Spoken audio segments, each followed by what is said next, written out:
Hello, everybody. It's John Baule. I'm here with another beautiful sunny day, and I'm here with another episode of the FutureView Finance Fireside Chat, or sometimes we say FutureView Fireside Finance Chat. There's a lot of F's in there. I think that's the key, but I can promise you that the content we'll have today will be an A, not an F. And it's here because I'm here with two of my um, colleagues. First of all, our trusted sidekick, Matt Dziak, who's here to help produce another um, episode of this fireside chat and keep us on track. And also here with Keith Haas. Keith is the newly hired CFO at FutureView Systems and longtime CFO. And well, I'll let him tell you a little bit about himself. Um, so, Keith, why don't you jump in and tell us a little bit about yourself? Good day, everybody. Keith Haas, and again, worked in various industries and technology, services, hospitality over the years in interesting finance roles. And so have a lot of experience implementing systems, building companies and driving profitability, taking costs out. And so, I think this topic today is super relevant for what we see going on with folks in industries. Okay, great, great. Now, Matt, you suggested this topic because it seems like everybody out there, we get a lot of questions and a lot of uh, conversation, and everybody's either in search of an ERP system or, um, or trying to figure out which one to buy or deciding if they really need one. So that's what kind of prompted it. I guess you've seen a million requests like that, huh? Yeah, absolutely. As you mentioned, everybody seems to either be upgrading a system, evaluating what they currently have and where their deficiencies are, and especially on the accounting side, if their general ledger is up to par, or if they want to consider other systems and modules to really help their digital transformation. So it's a topic that seems to be very relevant to many people right now. Keith, what's your how many CFO jobs have you started where you were told, "Oh, we're putting in a new ERP," or thinking about a new ERP, or we need a new ERP? What's your Probably every time. I think probably every time it seems like it's I don't know if you'd call it if it's a typical bullseye, but it's often up there on the list of something we need to do because it seems like it can be magical, right? If you right? think about, oh, what do we need to help us with get better information or to be more efficient, to scale the business, to integrate our new acquisition. And often it's like, oh, well, let's put in a new ERP. Um, and so it's always a topic there. And again, we've lived through a bunch of those. I know you have, where it certainly takes a lot of work, and there can be a lot of value, putting in a new ERP, but it's critical to plan, right, and critical to think through what you're trying to get out of it. Yeah, yeah. I it's funny because for a long time I'd hear that acronym ERP, and I mean, we all kind of use it, but I sometimes wonder if anybody really thinks about what it means exactly. I mean, first of all, what does it even stand for? What does ERP stand for? Matt, you know this. I'm guessing. I don't want to just. I think it's Yeah, no reason to put me on the spot here, but you would say enterprise resource planning is yeah, generally what the acronym itself it stands for, but it has so many overarching themes behind that, right? So the idea that you have this one system to control many functions of your business. The problem with that is there's a lot of semantics in the use of that term because ERP has just become so synonymous within finance functions and organizations that it sometimes is utilized to categorize your accounting system only, your GL, your general ledger, where you're focused on the transactional value of what you're looking at from a financial and operational standpoint. Sometimes that gets blended into ERP when something like a QuickBooks Online, for example, is an accounting system, a general ledger, but it gets misclassified sometimes as an ERP, and it's really just because that term has become so popular across the industry. yeah, yeah. No, that's. What do you think, Keith? What's when I use the phrase when I use that acronym ERP? What comes to mind? Like, Well, it reminds me back, I think the first time I put in probably a classic ERP was Oracle. And this was over 10 years ago, but Oracle was, known, great, probably you say a great blue blood ERP system that, can scale to massively, very, very large companies. And it can do all the different things, right? It can manage your entire enterprise with the options that they offer you. And so if you think about that, that's, very compelling, right? It's like, oh, I can get one system to handle everything from my customers and quotes coming in, the whole revenue cycle, employees, enrollment, the whole employee management cycle and everything in between, whether you're manufacturing or other company. So it's definitely alluring. So that was, one I worked with, which we could certainly, talk about that a bit. We didn't try to do all those things, but it's very compelling to have the single bullet to do and to solve everything financially, your enterprise, not just financially, of course, but everything your kind of company needs.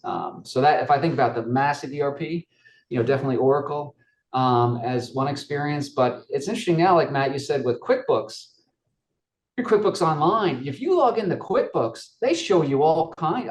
You have almost it's an ERP. It's in terms of the things that they bring in there and put on your dashboard.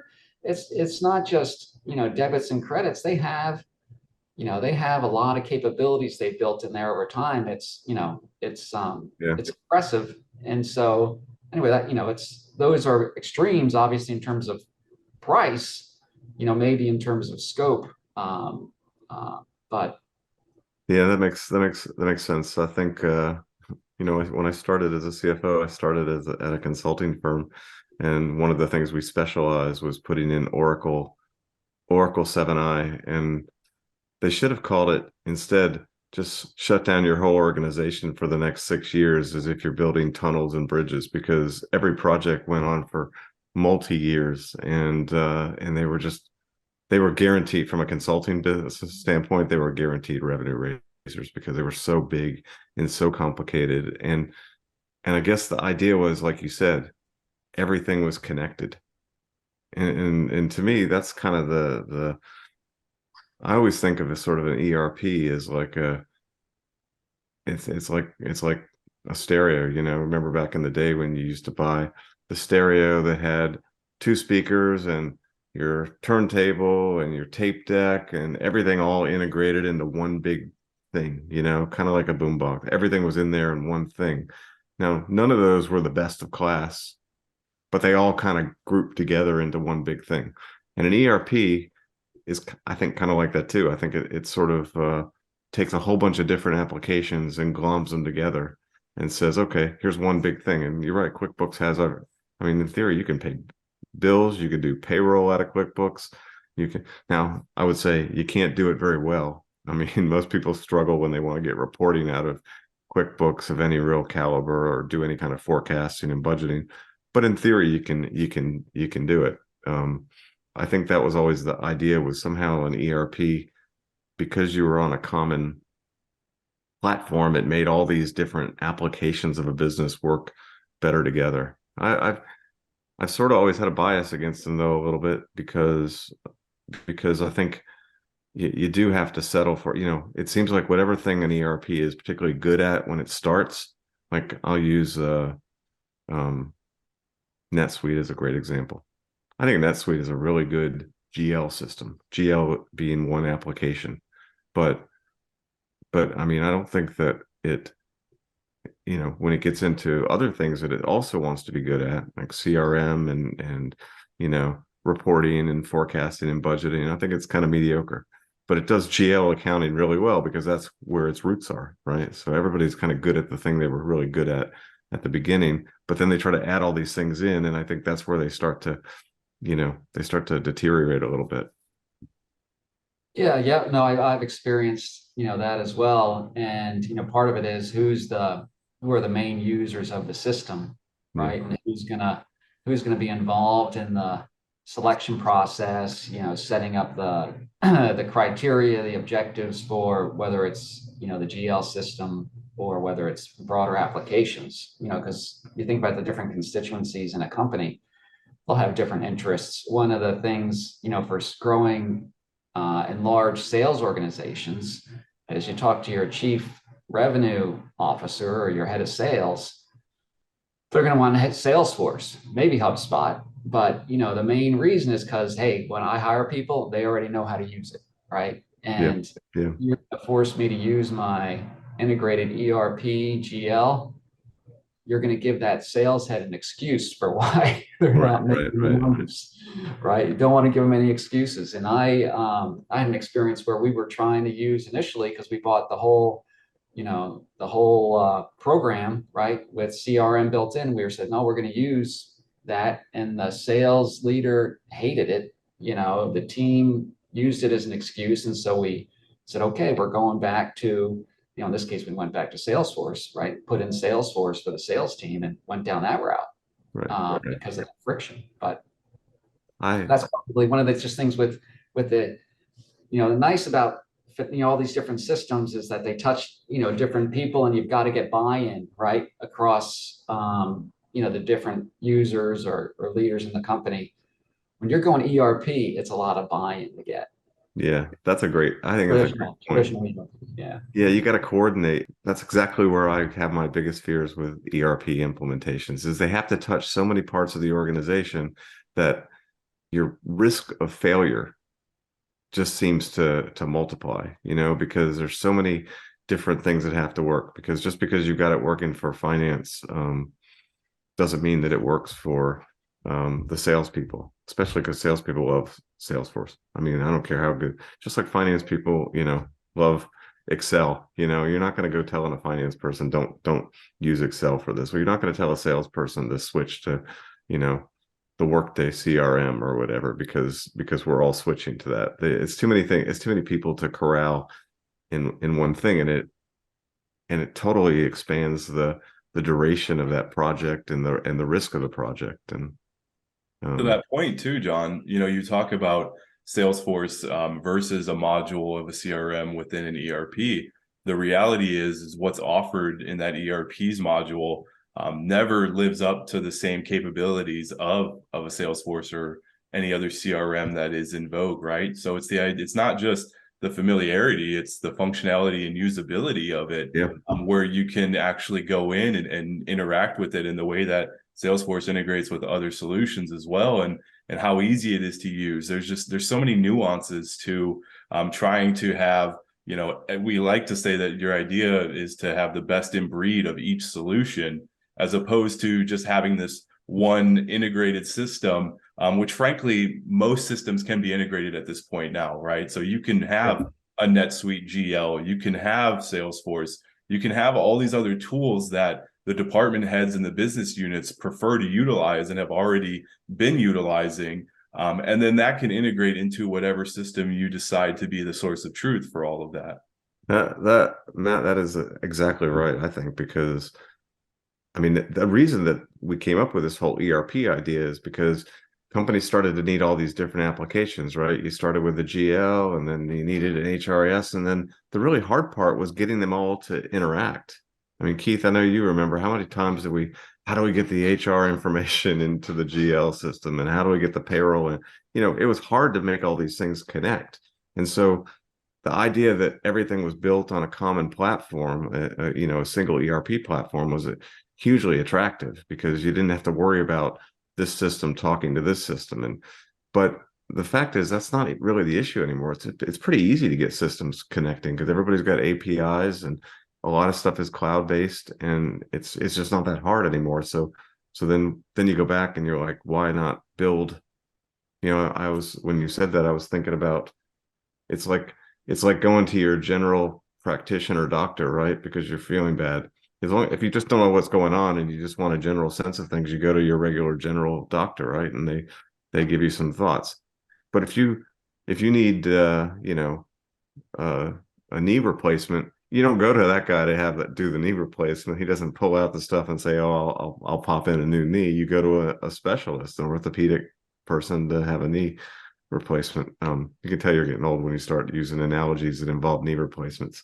But Thankfully, mine are still with me.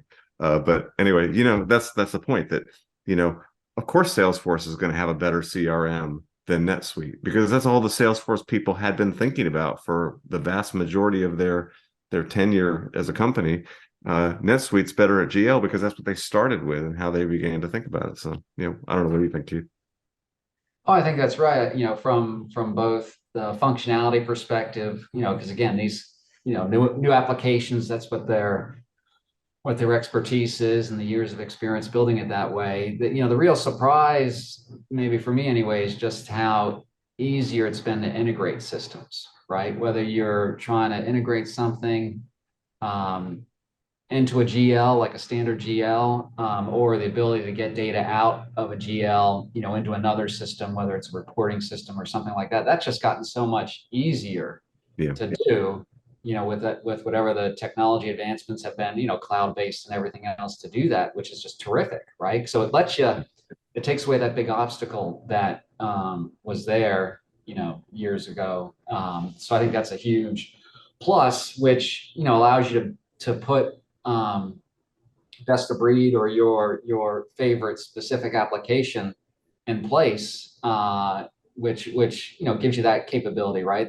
That users really want to take advantage of, but also just from an implementation perspective, I think it makes it much more manageable, right? So I can do things more bite-sized. Maybe that's just me, but it's like, okay, this month, this quarter, here's what we're going to put in place, because we know, a classic one that people deal with is, sales tax. Okay, now all the states want their sales tax. We need some kind of tool or application to help us with sales tax. It's a nice ROI on that project, right? Plus, it's very bite-sized. You can put it in, and they've got the integrations figured out, so it's manageable, and so that's a real plus. Whereas if I was trying to do a bigger, broader implementation, I don't know where that would fit in to the project plan, but I think it's just easier to manage module by module, whether you're putting in a financial application, another bolt-on application for finance, whether you're doing something for reporting,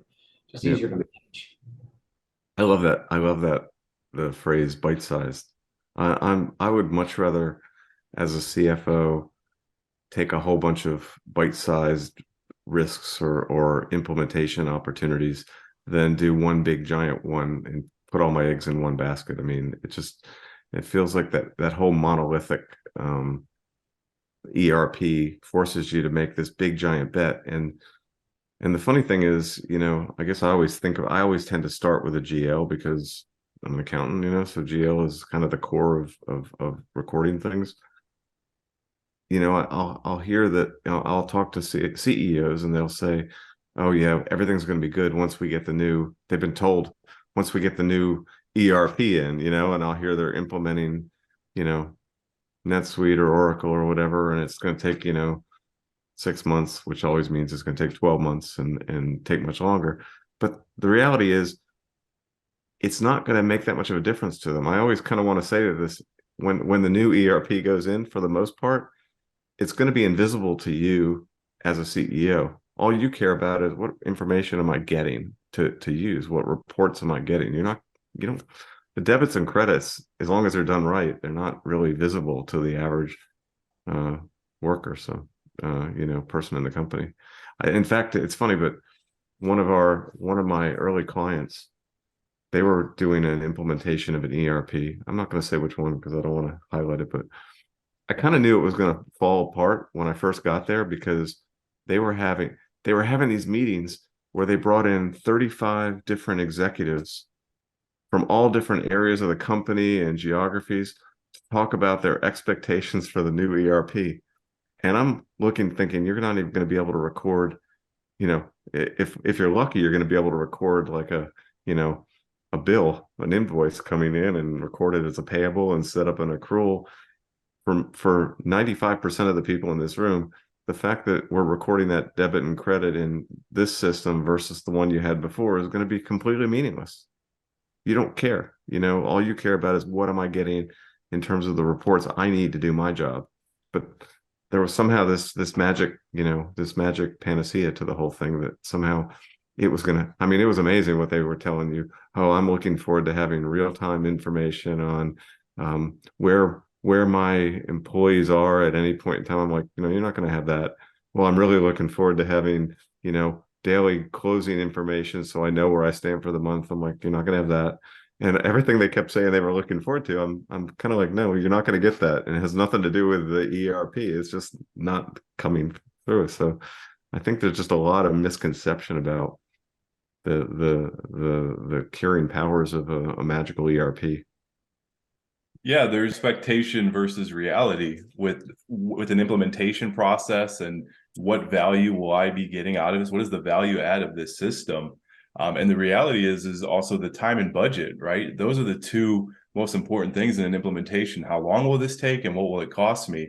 And you Yeah. get these estimates that you talked about. Okay, it'll be 6 months and it'll be this X amount.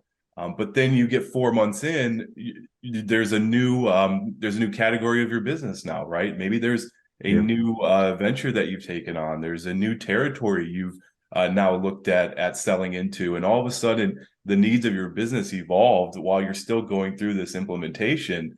And so you'd like to see, oh, well, I'd like this custom report added, or I'd like this module added to my forecast. And then you're right back at ground zero trying to implement that on top of what you've already pieced together from the initial standpoint of what will the details be of this system. And then now you're adding those costs on because all of those requests are customized, right? Those are customizable options that an implementer is then going to bill you for. So all of a sudden your expectations versus reality become very misconstrued from that point of view. And so as you mentioned, it's usually best to stick to what you need out of the system and then look for those best of breed options to bolt on, so you can control not only what you want added, but you can control your costs and savings as well. Yeah. Yeah, absolutely. Absolutely. I don't know, Keith, what do you think? What's the biggest, when you think back, I mean, what are some of the what's the biggest ERP misconception you've encountered? Or Well, it often does take longer and costs more money, that's for sure. And so I think in terms of misconception, I don't know. I think the key is just to think about spend enough time on planning, right? I mean, I think that's probably, goes, it's just very important. Just make sure you spend enough time on planning. You can't always be planning, but just think through that very carefully. What do you want to get out of the system? Again, whether it's just a GL or whether it's any system, ERP or bolt-on, what's it going to do? How long do you think it's going to take? And you've got to build in, in some of these things, you've got to build in flexibility. I'm not talking about flexibility for time, but flexibility in terms of how your business is going to change. And that's where, going through and having people engaged in that process who've made mistakes before helps you get through it, build in some of that flexibility.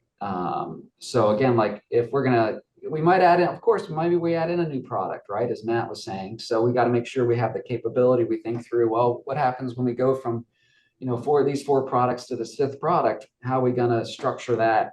And what are going to be the levers to pull? So you've got to have, flexibility in the approach and in the infrastructure to support it. I think you're exactly right on the planning. What is the phrase? I can't remember who said it, but plan slow, act fast. And there's this whole book. There's a guy, Daniel Kahneman, who wrote a book about how people's tendency is to not plan as much and act fast. And I think new CFOs and controllers do this. They come into an organization and they want to do something, because nobody ever gets, let's face it, nobody ever gets hired as a CFO or a CEO or a controller because everything's working, swimmingly. Everything's like something's a mess, right? And so they come in and they want to show boldness and action. And what do you do to show action? Oh, we'll put in a new ERP. And I feel like they half the time they buy the software. That's like the first step. People say, "Oh, I've now purchased the software. Now we'll put in the ERP." I'm like, no, that should be the last thing. First thing you should do is plan. What do you really need? What are you not getting that you think you should get? What does your management team think they're going to get out of this thing? It feels like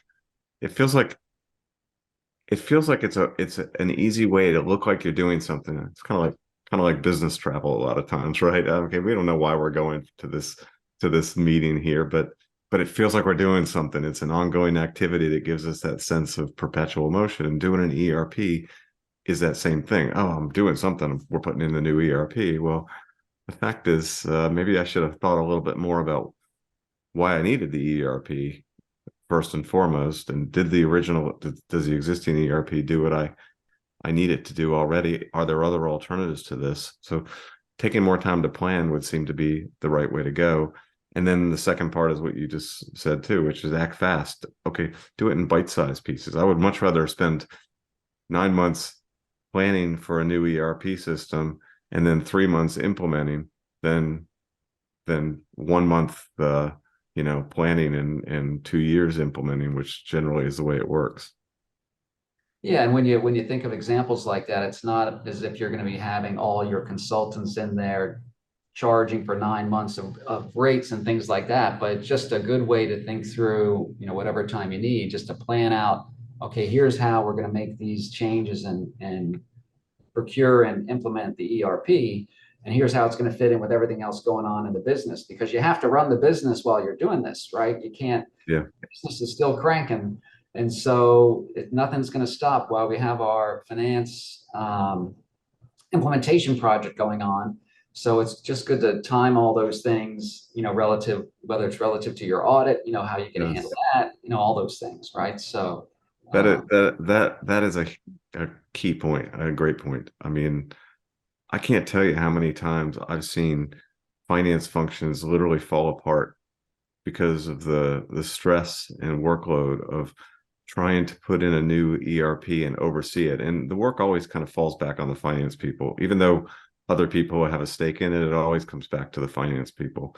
And here they are trying to keep things going and make a switch at the same time. And yeah, that's a great point. I also think I have a personal view, which I'm going to pick on IT for a second, but because I love IT, but so I'm sorry about this in advance. But if you're at a company like, smaller company, maybe not like if you're at Microsoft or something where they have big internal IT systems and dedicated people who think about the internal company operations. But for your typical business that we are associated with, that 20 to $150 million thing, IT never was really very interested in finance. I mean, it's not, let's face it, it's not, if I'm an IT guy, it's not that sexy for me to help you create a report that you can generate every month really easily. That's kind of boring stuff, right? And and I'm pulling it out of Great Plains or NetSuite or whatever I'm doing. Now, the only time I get excited, because if that's the job, I'd much rather be working on the company's new SaaS platform or something like that, the fun stuff. The only time I get excited as an IT guy is if you want to go for the new ERP, because then all of a sudden, whoa, I got big time ERP vendors coming and pitching me, and and I'm making big money decisions and thinking out specs. Then it's kind of cool, right? But that's the only time. And so the IT people love for you to get a new ERP. Plus, they like new ERPs because they're easier for them to manage. Quite honestly, it's much easier for me to manage one NetSuite application than one big giant NetSuite than having 7 different applications around the company, each with different access and different users that I got to manage. So I think the IT people really steer you towards that ERP. And that's also why I think sometimes we buy the ERPs really fast, because for them it all ends with making the decision and buying the software. And I've had numerous occasions where we had to buy the software because we got too good a deal. And so, we bought it at the last minute, and okay, great, you bought it, but now it's sitting there and we got to do something with it. I mean, it doesn't do anything just because you own some, a license to something. So I don't know. What do you think? But yeah, and I've worked also with some great IT partners, right, who've really gone through that. Maybe they've had that experience early in their career and learned from it. Certainly with IT, particularly today with all the security concerns around, company software. I was going to say enterprise software, but just any kind of company software. Yeah. You've got to get them engaged. Some people really get excited about the massive project, right? And again, often, I'd be curious, what studies have been done on the proportion of time, different groups within the company get involved in these types of implementations. And my guess would be, the IT team's involvement in an ERP implementation is, much smaller as a percentage basis, right? And probably at the front end where, who's sitting there late at night doing all the heavy lifting is often the finance and accounting team, which, shows, you got to take ownership as a finance leader, and getting this stuff done. You're so diplomatic, here I am trashing all IT people universally, and then you come back and say some of them work. I want to back up. Some IT people have been great in these system implementations. I just couldn't think of any offhand. Anyway, I'm going to get all this hate mail now from IT people all around who really care, especially what the best IT people that I've worked with are ones who moved from accounting into IT. I mean, there are a few people I've worked with who were in finance and they moved into IT.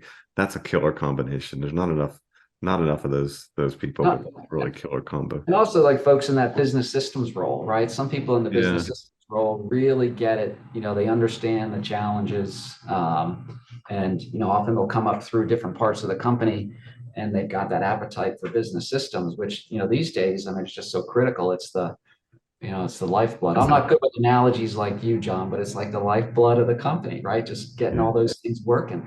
That's exactly, what? Nobody ever uses that phrase, business. There used to be like a whole major business system specialist or whatever. And it's really a hard, I don't know how many times you look at companies and you're like, you wouldn't build a building this way. You wouldn't create an architecture like this because you have rooms all over and kitchens in the wrong place and everything. You wouldn't create an architecture like that. But a business systems person is one who should take kind of a holistic view of the organization and say, where do I need what information do I need, to who needs it, where do I need it, when do I need it, how often do I need it, and build out that profile, and then pick your systems to fit in there.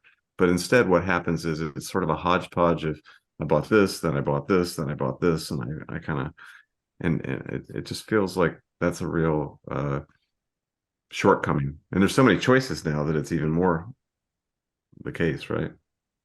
Yeah, and I think companies have evolved with putting more investment in those areas. It might sometimes, maybe it's rare that it's called business systems, but you've got those teams where maybe it's part of their BI group, right, business intelligence group, and data groups within companies. They're starting to put more oomph behind those requirements, because of the way businesses have evolved.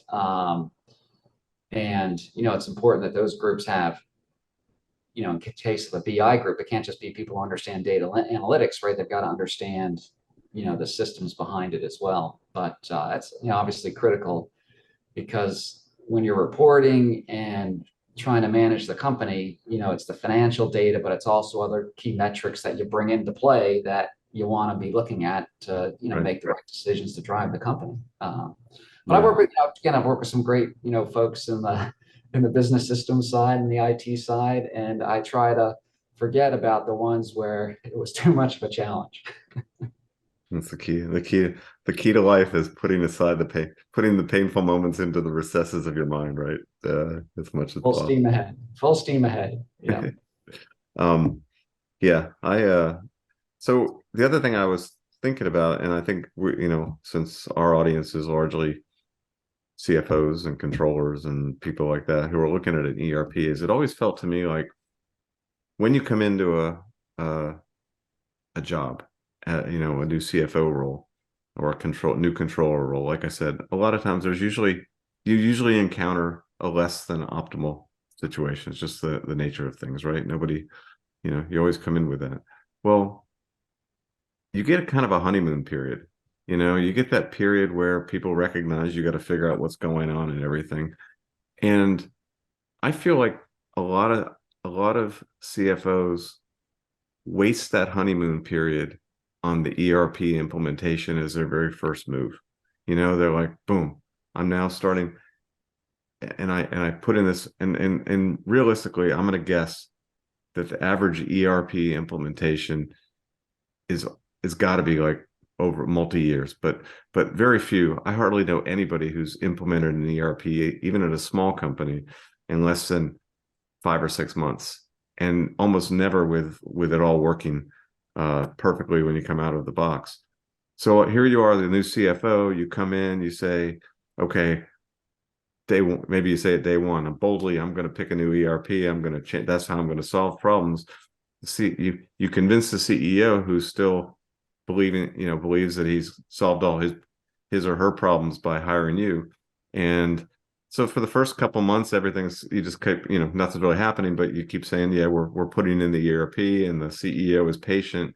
By the time you get to that end of that 6-month honeymoon period, they're starting to think, okay, I need some information. You've been here 6 months, I'm getting nothing.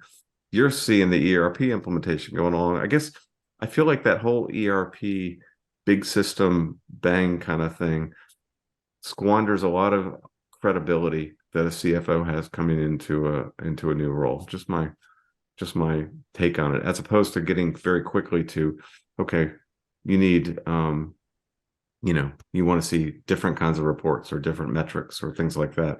Figure out a way to get those metrics in front of them in the first couple of months, and then build that credibility a little bit first. It just feels like you take a lot of risk on the ERP implementation that I'm not sure is always such a good a thoughtful risk.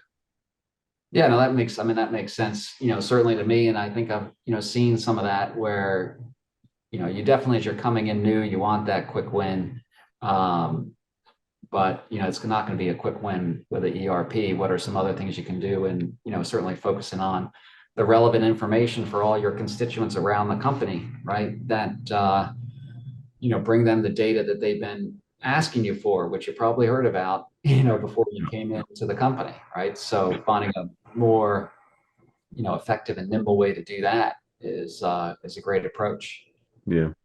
I don't know, Matt, what are your thoughts? I'll throw you in. You see a lot of angst out there on the over these implementations. Yeah, I mean, oftentimes going back to the expectations versus reality, you speak to someone who is going through the implementation process right now and saying, okay, in 3 or 4 months from now, it should be all completed, and we'll have this system up and running, and hopefully it has everything we need. And then they go about their ways, and then those few months go by, maybe another quarter goes by, where they've had to put together a reporting package. And at that point, they begin to realize there are deficiencies in what they implemented, and it didn't solve all of their problems. And they start seeking solutions that, okay, this does everything I need to consolidate and track all of my transactions. And I can get my basic reporting packages necessary, from whether that's a GAAP standpoint or your integrated financial statements. But when I want more ad hoc ones related to maybe sales or cohort, or if I want to really do some long range planning, anything that starts to get more detailed like that begins to be a nuance that they didn't otherwise have within the ERP system. And that becomes then another procurement of systems out there to say, okay, I need another system to solve this solution. And you begin to realize that there's more and more need for all of these other systems out there that are more specialized. But the reality then becomes is you keep kicking the can down the road of actually getting that value out of those systems, because you had to wait for the ERP implementation. Then you had to almost go through a trial period of utilizing the ERP. And then you finally realize you need another system. By that point, you're almost 2 years down the road from when you first decided to implement something, and you were going to make that decision and commitment. And by that point, you should have already, added some sort of value to the organization. And so we were seeing that angst. Absolutely.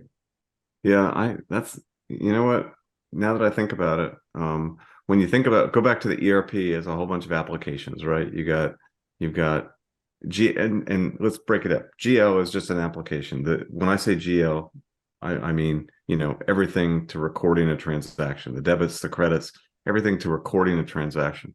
But that's your kind of a one application. Your Salesforce or CRM is another application. Your FP&A platform is another application. Budgeting and forecasting and reporting might be a different application. It's interesting to me that so many times we focus on the thing that primarily is on the GL application. And if I had to think about from an organizational standpoint, I'd be curious, if I'm talking to a CEO, what thing do they care about the most? It's not the output of the GL application.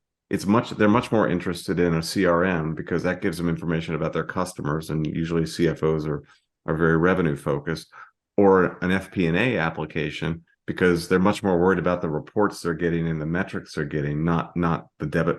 If I'm a CEO, unless the debits and credits don't balance, I don't really care about the debits and credits. What I care about is the revenue, the metrics that I'm generating in my business. I don't know. What do you think? What do you think, Keith? Definitely. To me, I mean, I've seen in terms of the biggest, impact and bang for the buck, for these types of initiatives is on the reporting and financial planning, and analysis type, things that you can do these days just to bring that relevant information, right? Which again, usually it's very difficult just to get that out of the ERP, right? Just because of the flexible ways and the cross-dependent ways you want to look at the data. And so that's, usually in terms of, quick wins and persistent wins, that's what I see, right? We want to make sure, let's get the reports right. Let's get them faster, right? So they're not, well after the close, you can get them right away. You can use those to bring in metrics, from across the business. So, you look at all those together. That's where, that's always what I hear and I've seen is the biggest win from the company's perspective and from the finance team's perspective is, bringing that data together and presenting it in a way that, really helps the company drive the business, looking forward, and looking backwards. One GL system that I think gets a bad rap sometimes is QuickBooks Online, because a lot of people are on QuickBooks Online, and for some reason they new CFO or new controller, and they're just this idea that, oh, we can't scale on QuickBooks Online, or we're too small, we're too big for QuickBooks Online. But what I always ask is, well, what is it exactly that you're not getting that you want? And when they say reporting, or they say, budgeting or forecasting, I'm like, well, you can switch, but you're not going to get those from the next. Usually they're going from like QuickBooks Online to NetSuite or Sage, which is a major step up in cost, right? Because when you go from, what's QuickBooks, like $89 a month and no commitment, and NetSuite's like a 6-year mortgage and at accelerating prices for the history, all for the remainder of time. So it's a major step up in cost to go from QuickBooks to NetSuite. Sometimes it's justified if you need more sophisticated accounting. But if you have a fairly straightforward business and you need, your debits to equal your credits, you're just as, it's fine to capture those debits and credits in QuickBooks and then get them into some kind of reporting platform on top of that, because you're going to have to do the same thing in NetSuite, because even though NetSuite is more sophisticated in capturing the debits and credits, it's not that good when it gets to the reporting and forecasting. So you're probably going to go to an FP&A type platform anyway. So why not bolt? If nobody cares where the debits and credits are, why not bolt a much cheaper alternative to your FP&A platform than to bolt an expensive GL to your FP&A platform? Yeah, it makes sense. I mean, certainly it's like, again, leveraging the tool for what you need from that tool, right? To do it that way. And, people have scaled QuickBooks quite extensively, where, you'll see the other GLs come into play is when, currencies are a bigger deal, bigger issue, or, you've got different subsidiaries on different systems. So the consolidation of, NetSuite and things like that can be better. But again, it depends where your pain points are. And, I found it hard to rely, I haven't been able to rely on those GL systems for any of the reporting All right. Well, listen, first I want to thank you, Keith, for joining us in this. I thought it was a really good conversation, obviously pretty wide ranging, and we could go on for hours on this topic. Presumably we do it over a beer, which would be fun. But anyway, if I want to leave it with, we like to make these fireside chats actionable. Any last thoughts that you want to sort of, what if you had to say those couple of things that you want everybody to kind of walk away with the thought embedded in their brain, what would they be? Probably three things I would throw out there. One is, certainly plan, take, and develop a very thoughtful plan, in terms of what you want to get out of the new system, whether it's an ERP or a very standalone system. Take the right time to plan and then get moving quickly, right? So that would be number one, a thoughtful plan. Number two is, just with the integrations these days that are available between all these systems, it's not the fear it used to be. It's still something you've got to manage, but integrations really let you take advantage of great products that are out there and move towards a best of breed solution. And then the third I would say is that, I've never seen a GL, or an ERP really solve the financial reporting requirements and the business reporting requirements that the companies have, right? I think you always need something that's a separate best of breed reporting platform or reporting tool to give management, what they want and what they need to run the business. So those are my, kind of key top three takeaways that I would share. You know what? And they all make a lot of sense. And I layer on that and say, don't think that doing an ERP solves all your problems. If you try to put all your issues into one big basket, it's not. I would be a little more circumspect. Start with what do the people in the organization really need? What reports, like you said, Keith, what reports do they really need? What information do they need to do their jobs that they're not currently getting? And focus on that piece. And then figure out how you get to that information, but start by what do they really need? And I think we always start the others. It's not the system, it's the output of the system that matters. So start with the output and then figure out the inputs, as opposed to starting with the input, which is software that I purchased, and then seeing if the output works out. That's government, right? When you start with the input and then find out what happens, and it never. Okay, so if you want to be as efficient as the government, then go that route. Start with the inputs, but otherwise, I would recommend start with the outputs you desire, and then work your way back to the inputs that you hope to get. But anyway, so I've already highlighted. I said a few not pleasant things about the IT people. I apologize to all my IT friends up front for that, and now I just trashed our government, which I guess I shouldn't have done either. So sorry about that, government. Hold on. The IRS is at the door right now, so I better leave. Anyway, I hope this has been a enjoyable conversation, and look forward to joining you on another episode of FutureView Fireside Chat. Thank you. If you're looking to rapidly transform your finance function, visit us at FutureViewSystems.com.